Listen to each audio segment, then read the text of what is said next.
The air over the Roman camp shimmered with heat, the kind that turned iron armor into burning plates and soaked the earth in sweat and blood. Soldiers shouted orders and sharpened blades while standards fluttered under the sun.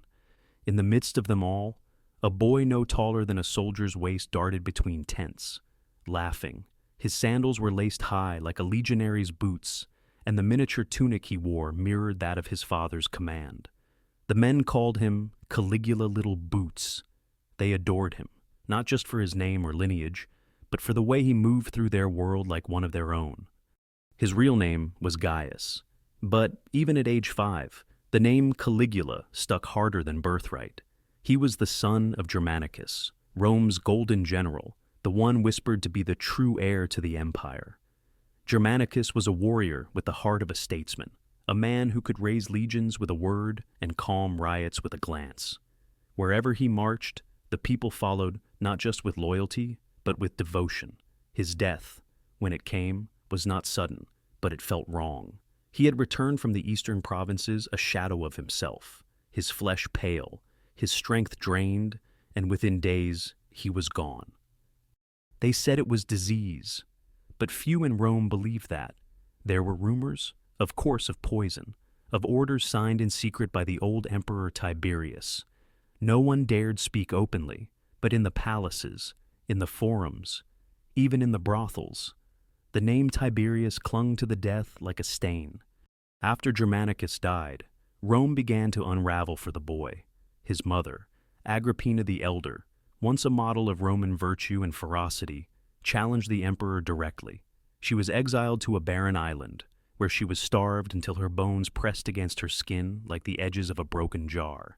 2 of Gaius's brothers followed imprisoned, then executed under fabricated charges. The empire, always draped in the trappings of law, knew how to kill without spilling too much blood in public. Gaius was left behind not out of mercy, but calculation. He was sent to live on the island of Capri, where Tiberius had retreated into a fortress of decadence and paranoia. Capri was more than a sanctuary. It was a stage for the emperor's pleasures, filled with boys stolen from provinces, girls from patrician houses, and servants who smiled with their mouths, but never their eyes. Gaius, still a child, learned not to ask questions. He watched, he memorized, he survived. There were no bedtime stories in Capri, only rumors that passed through corridors and echoing chambers. He heard of men strangled during feasts, of bodies thrown into the sea for glancing the wrong way, of guards forced to violate their oaths and then punished for obeying. Tiberius, once a soldier and a thinker, had turned into something darker, something that fed on fear. Gaius, alone and orphaned in all but name, grew in that shadow, breathing it in like sea salt. By his teenage years, he was no longer the laughing child of the legions. His face had hardened, not from age, but from the slow erosion of innocence. He had learned when to speak and when to vanish. He knew how to flatter monsters without becoming one of them. Even Tiberius noticed. He reportedly said, "Gaius must live, so that all may see what a serpent I have raised." Rome had not forgotten Germanicus, and so it kept its eye on the boy. Senators sent gifts. Generals whispered prayers.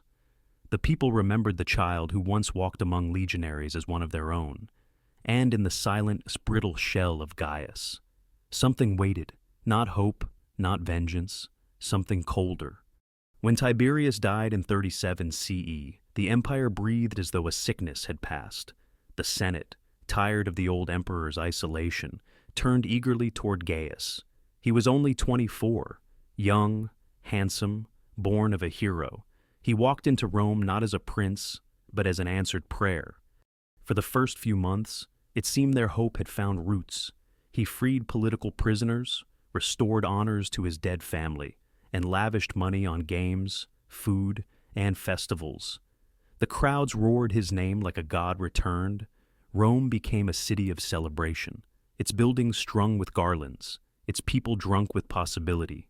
They forgot, for a time, the boy who had once walked the cliffs of Capri in silence. But Gaius had not forgotten anything, not the screams that echoed through stone halls, not the smell of salt water mixed with blood, not the face of his mother wasting away behind locked doors, not the cold eyes of Tiberius. And then, just as suddenly as his reign had begun, he fell ill. The fever took him fast. For weeks, he drifted between life and death, whispering strange words, calling out to names long dead. The empire froze. Senators prayed. The people wailed in the streets. When he awoke, something inside him had shifted. The physicians claimed the fever had passed, but those closest to him saw it in his gaze. The boy was gone. In his place stood a man who had learned that life was fragile, death was easy, and fear was a sharper tool than kindness. He no longer walked the marble halls of the palace like a man.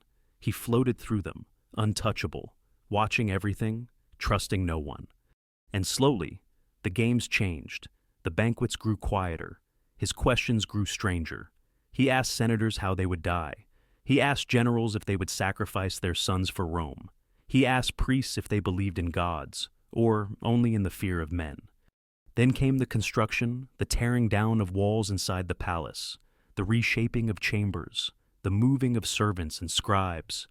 What was once the heart of the Roman world was being remade, room by room, into something else. The stone corridors no longer echoed with debate and decree, but with footsteps padded by velvet, voices lowered to whispers, and the scent of perfume thick enough to suffocate. Rome still cheered. They still believed in their savior. But behind the curtains, behind the smiles, the child with the cursed blood was no longer waiting. He had awakened, and what he would do with the empire was no longer bound by law, tradition, or mercy. He had survived the empire's worst monsters. Now, he would become one. The first signs were subtle. A decree here, a dismissal there. Gaius, now known throughout the empire as Emperor Caligula, no longer sought approval. The Senate, once regarded as the cradle of Roman power, was reduced to a room full of ornamented shadows. Men who once spoke with conviction now chose their words like prisoners counting rations. Their voices trembled, not because of uncertainty, but because they recognized the shift. The emperor was no longer listening. He was watching. Rome had crowned him with flowers and gold. Temples were dedicated in his name. Coins bore his profile as if divinity had been carved into his very features. His horse, Incitatus, was rumored to dine with senators, adorned in purple, guarded by soldiers, and served wine from golden goblets. It was not satire, it was spectacle. Caligula wanted Rome to look at him and see more than a man. He wanted worship. The illness had passed, or so they claimed. But those closest to him no longer recognized the ruler they once welcomed. He had become something else, elusive, unpredictable, and impossibly theatrical. There were moments when he would burst into laughter mid-sentence, staring into nothing. At times he spoke to statues as if they were members of his court. He claimed the gods spoke to him in dreams. Jupiter, Mars, and Apollo. They all called to him, but none so loudly as himself. For Caligula no longer saw himself as a servant of Rome, but as Rome's god made flesh. The transformation of the palace mirrored the change in its master. The Palatine Hill no longer echoed with the formalities of court. It pulsed with murmurs and heat. Walls were torn down and rebuilt.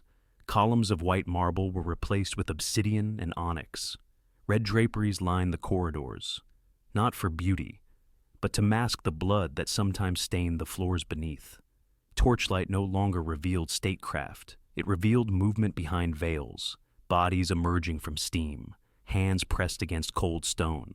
The palace had become a theater of shadows, and its ruler the playwright of chaos.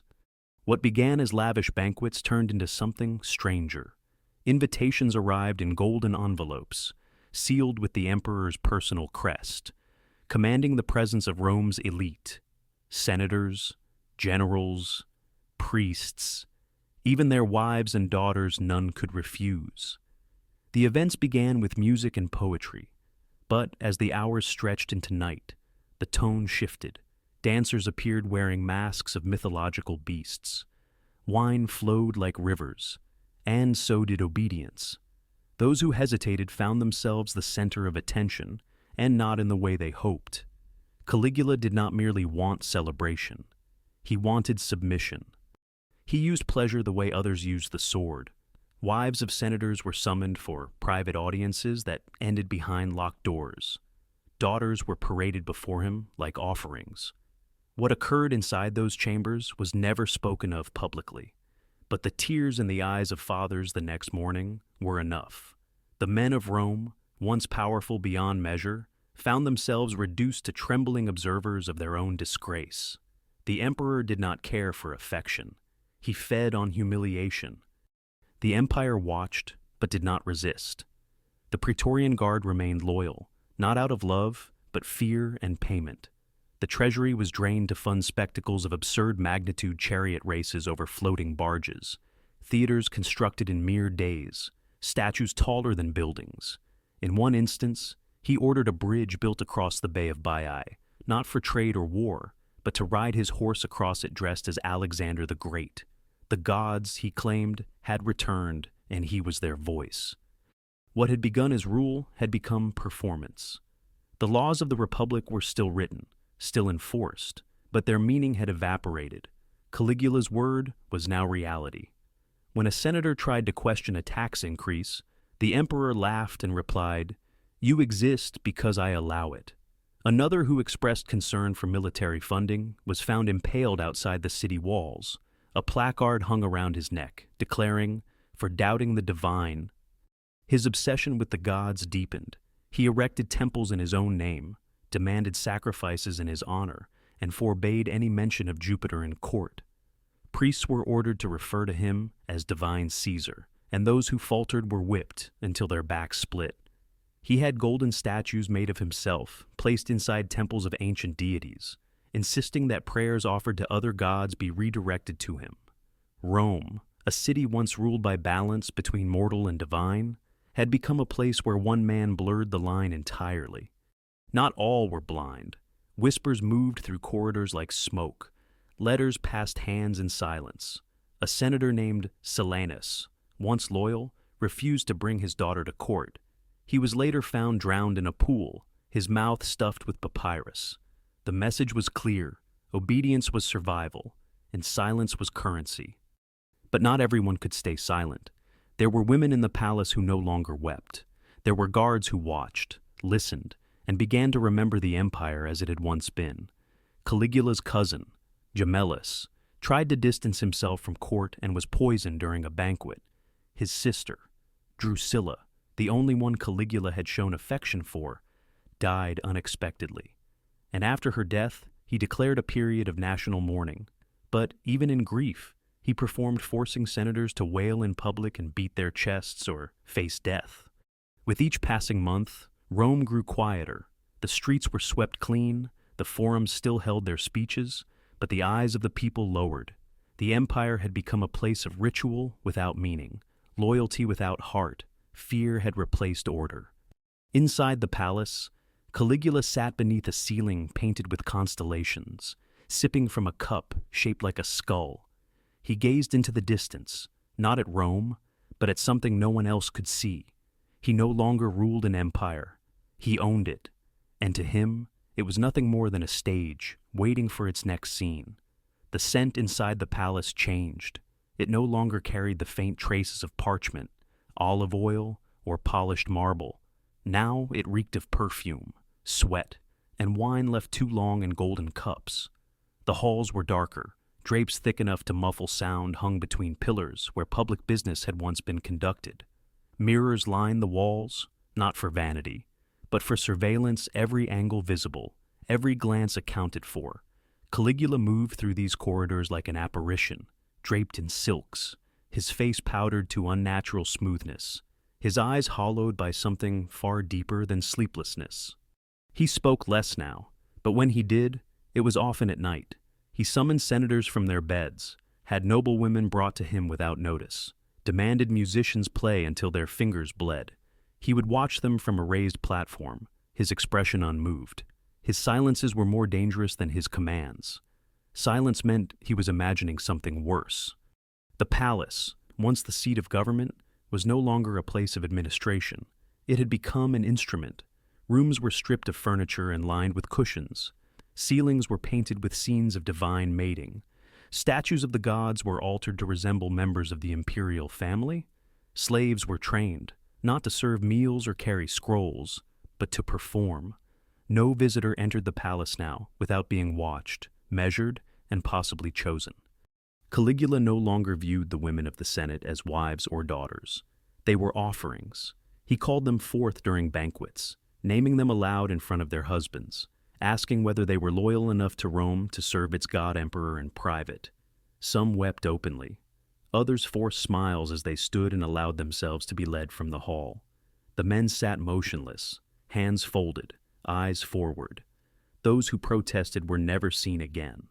Those who complied returned with rewards temporary, meaningless, and soaked in shame.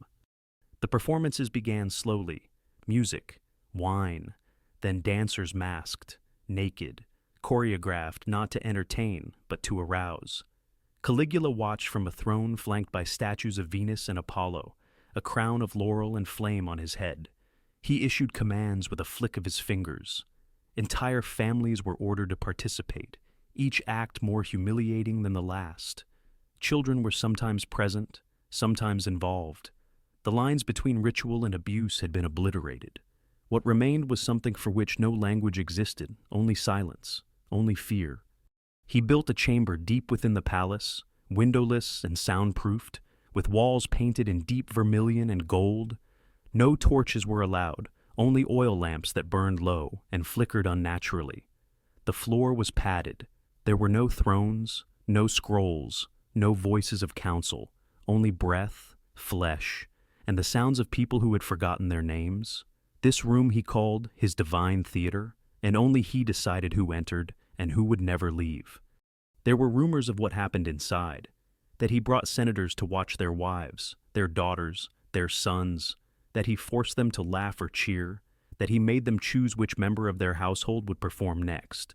The men obeyed, they cheered, they drank the wine he offered, even when it stank of something metallic and wrong.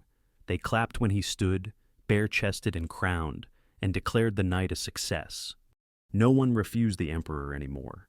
Resistance had become extinction. One senator attempted to stab himself at the start of a banquet, but the knife was dull, and Caligula made him complete the evening spectacle anyway. His body was discovered the next morning on the steps of the Senate, dressed in women's robes, his face painted like a courtesan. A note pinned to his chest read, "Rome applauds." The women who suffered in silence began to disappear. Some threw themselves from rooftops. Others poisoned themselves with perfumes laced in nightshade. Caligula responded by punishing their husbands, claiming they had denied him his chosen offerings. One general was forced to parade nude through the city, shackled to his wife's corpse. Another was ordered to personally recruit 10 virgins from his province as tribute. Those who failed were crucified. Caligula did not confine his stage to Rome. He ordered similar chambers to be constructed in the villas of provincial governors, each modeled after his palace, each equipped with rooms for performance, punishment, and obedience. Governors who refused were summoned to Rome and never returned. Word spread across the empire, pleasure had become policy, and pain was its currency. There was no longer any distinction between temple and brothel. He declared that the goddess Venus had taken residence in the palace and that worship required acts of total surrender. Priests were forced to anoint his flesh. Vestal virgins were summoned and ordered to renounce their vows. When one refused, he had her eyes removed and declared her unworthy of divine sight. The others complied. The temple bells no longer rang to mark religious observance, they marked the start of nightly rituals. Outside the palace, Rome no longer smiled. The markets still bustled, the theaters still filled, but every face was guarded, every voice cautious. The fountains still ran, the statues still stood, but the city had become a mask worn over a corpse. Those who walked through its streets did so with lowered eyes and silent prayers that their name would not be spoken by the man who ruled from the hill. Caligula had stopped governing. He was now curating. Each evening was an exhibition. Each person was a piece. He viewed the empire as a sculpture of flesh endlessly shaped, twisted, and broken to match the image he saw in his mind. When he passed through the halls, people dropped to their knees, not in reverence, but in survival. He once told a room full of senators that he had conquered the gods. that his body was Olympus, and that all acts performed upon it were sacred rites. They clapped, they wept, they bowed. And still, in the quiet spaces between breath and scream, the people of Rome wondered how far it would go, but they did not ask aloud. In Caligula's Rome, silence was safer than truth. The silence in Rome had grown so deep it became a kind of language. Men nodded instead of speaking. Women lowered their eyes even when alone. The statues in the forum seemed to lean away from the sky. Even the wind moved more carefully. The empire still functioned. Grain arrived, taxes were collected, games were announced, but it all moved with the stiffness of fear. No one ruled. One man consumed. Inside the palace, the rituals had lost all pretense of ceremony. Each evening became another descent. The rooms filled with the sound of music meant not for joy, but for surrender. Caligula no longer issued invitations. Those chosen were summoned without warning, often in the dead of night. They were not told what to wear. They were not told why. They simply came. He had taken to dressing as various gods, sometimes draped in white robes, barefoot and crowned in gold, sometimes bare-chested with a cloak of crimson stitched in pearls. On one night, he wore nothing but a serpent carved in ivory around his waist. On another, he painted his body blue and entered the hall carrying a trident. Those who laughed were killed. Those who remained silent were kept longer. The performances no longer ended at dawn. They bled into the day, overlapping with the mechanics of empire. He held court from a bed layered in furs, issuing orders between sips of honeyed wine and caresses from trembling hands. Prisoners were judged by the sound of their voices, senators by the softness of their wives' skin. Policy was decided in gasps. Rome, once ruled by oratory and law, now answered to desire. Outside the palace, a name began to circulate again. Chaerea, a soldier, a man of rank within the Praetorian Guard, broad-shouldered, unreadable, a veteran of campaigns along the Rhine. He had not been spared from the theater. His nephew, a slender boy of 16, had been summoned twice and returned silent. His sister's name had been called during one of the emperor's midnight processions. She never came home. Chaerea said nothing. He saluted. He obeyed. But something inside him did not sleep. He began to take note of the patterns: who entered, who returned, who did not. He knew which guards trembled and which stood still. He memorized the pace of Caligula's footsteps. He began assigning rotations differently, shifting men, arranging access, watching how the emperor moved between chambers. He did not speak of what he planned. He did not write. He waited. Others began to watch him. A tribune whose wife had vanished into the palace and returned with bruises beneath her veil. A centurion whose son no longer spoke. A scribe who had been made to clean the divine theater and found a child's bracelet beneath a couch. They did not ask. They understood. Caligula remained unaware. Or perhaps he no longer cared. He had begun speaking of the gods in the past tense. He claimed to have surpassed them. He spoke of replacing the temples with theaters, of burning the Senate and rebuilding it with actors. He promised that soon all Romans would worship him, not just as a god, but as the god. When questioned, he laughed. When praised, he struck. He held a festival in his own honor. He called it the Blood Season. It lasted 3 days. Each day brought more people to the palace, more names read aloud, more rooms opened. On the second night, he had lions brought in from Africa and loosed them into the garden while guests were made to walk blindfolded among the hedges. On the third night, he ordered 2 senators to fight each other with spoons while their daughters watched from cages suspended above. He declared both men victors and had them crucified for showing weakness. After that, even the most loyal of the guard began to look away when he passed. Chaerea did not look away. He looked directly at him. Caligula noticed. He smiled. He began mocking him during assemblies. He gave him feminine nicknames. He imitated his voice. During a banquet, he asked Chaerea if his sword was just for decoration. The room laughed. Caligula laughed the loudest. Chaerea bowed his head. The following week, the emperor announced the construction of a new temple, not of stone, but of flesh. He declared that every province would send an offering. He asked for women. He asked for children. He said the gods had spoken and that Rome would be reborn through ecstasy and blood.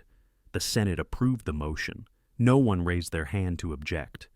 At night, Rome no longer slept. Doors were bolted, curtains drawn, mothers held their children tighter. Fathers taught their sons not to speak unless asked. The sky above the Palatine Hill glowed with torchlight that never faded, casting shadows that reached deep into the alleyways. Caligula's voice echoed in every silence. And yet, beneath it all, something moved. It was not hope. Rome had forgotten that word. It was something colder, something harder. It did not burn. It pressed. It sharpened. It waited for the right moment, not to change things, but to end them. Caligula sat on his throne, drunk on his own divinity, eyes half closed, humming a song only he remembered. He believed the world belonged to him. He believed his name would outlast marble and flame. He believed he was untouchable. And below the palace, inside the very walls that fed his madness, men began to move differently. They walked softer. They carried blades longer. They spoke less. They waited. Because gods may not die, but emperors do. The sky over Rome was colorless. The clouds hung low, heavy with the weight of something unspoken. A faint wind passed through the marble avenues, stirring the dust that had settled over statues and arches. It was the 24th day of January. The calendar marked it as sacred, a feast day honoring the house of Augustus. But the people of Rome no longer trusted the names etched in stone. They listened instead to footsteps, to silence, to the tremble beneath the air. Inside the Palatine Palace, torches flickered against walls lacquered with images of gods. Caligula believed he had surpassed. Columns stood like mute sentinels around the central hall, where the emperor had declared a private ceremony would take place. The invitations had been delivered at dawn, written in crimson ink on parchment soaked in perfume. Attendance was not optional. The room was prepared with deliberate excess. The floor was covered in imported silks. The ceiling hung with garlands of roses threaded with pearls. Incense burned in golden braziers, thick and sweet enough to make the eyes water. At the far end of the chamber stood the emperor's throne, flanked by sculptures of Venus and Mars carved in translucent marble. Caligula sat not in his royal robes, but in a tunic of sheer fabric, barefoot, his hair curled and perfumed. Around his neck hung a chain of emeralds. In his hand, he held a scepter shaped like a phallus. He welcomed his guests with a smile. Senators, tribunes, magistrates all had come. They bowed, kissed his hand, praised his beauty. Caligula responded with laughter that did not reach his eyes. He gestured to the musicians to play, and a flute began to trill from behind a curtain. Dancers emerged, dressed as nymphs and satyrs. Wine was poured. The emperor clapped, and his voice rose above the instruments. "Let the gods witness my joy," he declared, "for tonight, Rome kneels not to Olympus, but to me." In the crowd, no one moved. Faces remained painted in rehearsed expressions. Among them stood Chaerea. His armor gleamed, polished for ceremony. His hand rested on the hilt of his short sword, fingers relaxed, shoulders at ease. He had heard Caligula's insults, endured his mockery. None of it mattered now. What mattered was the position of the guards, the timing of the music, the softness of the floor underfoot. Caligula stood from his throne. He walked barefoot across the silken floor, arms raised, the room quieted. He began to speak of divine unity, of a new Rome born in his image, of the coming age when the flesh would be the only scripture. He moved among the guests like a priest among converts, touching their shoulders, whispering blessings that sounded like threats. When he reached Chaerea, he paused. The emperor tilted his head, as if inspecting a statue. "Ah, my little voice," he said, mimicking the tone he had once used to humiliate him. "Still here? Still silent?" Chaerea smiled. The blade entered just below the ribs, a sharp, precise motion, upward through the diaphragm. The emperor gasped. He did not scream. He staggered backward, blood blooming across the white tunic like a crushed fruit. For a moment, there was no sound. Then the second blade came, then a third. Others moved, not many, But enough. Blades flashed. A servant shouted. One of the musicians dropped his flute. A goblet shattered on the floor. Caligula tried to speak, but blood filled his mouth.